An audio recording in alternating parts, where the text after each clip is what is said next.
again, we need those arms for defensive purposes. The Chinese aggression is growing. So, according to the Taiwan Relations Act, the United States is, legally, or by this law, should provide arms sales to Taiwan as needed. And as we know, it's commensurate to the threat that Taiwan is receiving. So our threat level is actually pretty high, come from the PRC. So again, but we'll respect United States tempo on the announcements. Planned?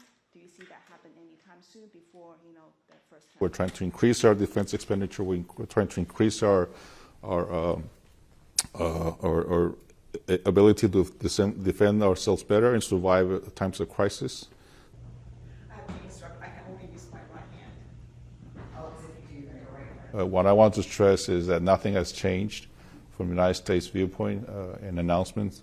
No policy changed regarding Taiwan's U.S. position on Taiwan, and that I would take word for that. Sure. Right? In the past couple of years, we started to stimulate. The importance is we are aware that we need to defend our homeland because it's our responsibility. So we will not wait and depend for the U.S. cavalry to come and save us. So we're much aware that we have our own burden, our own responsibility. So that's why we're willing to buy U.S. equipment and arms to make ourselves stronger, better defensible, so that we're able to fend off these aggressions. He appears to be very supportive of Taiwan, but there will be times that he's... First and foremost, we're not the aggressors. It is the People's Republic of China who is sending all the planes and ships.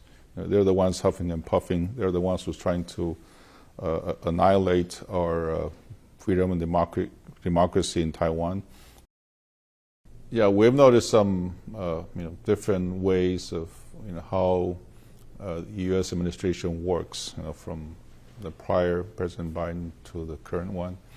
And, President Trump is someone who doesn't like to, again, he acts outside the box many times. But it's important to look at the actions, what is happening, and then not just the rhetoric. But also, as Secretary Hexek of the Department of War mentioned in his intervention in Shangri-La talks in Singapore recently, he said that nothing has changed in the United States aspect in their relevance to the Indo-Pacific, the Pacific. But you may notice a change in language, but it speaks softly, but still carry the big stick still. If you like this video, then like, share and subscribe to Mirror Now.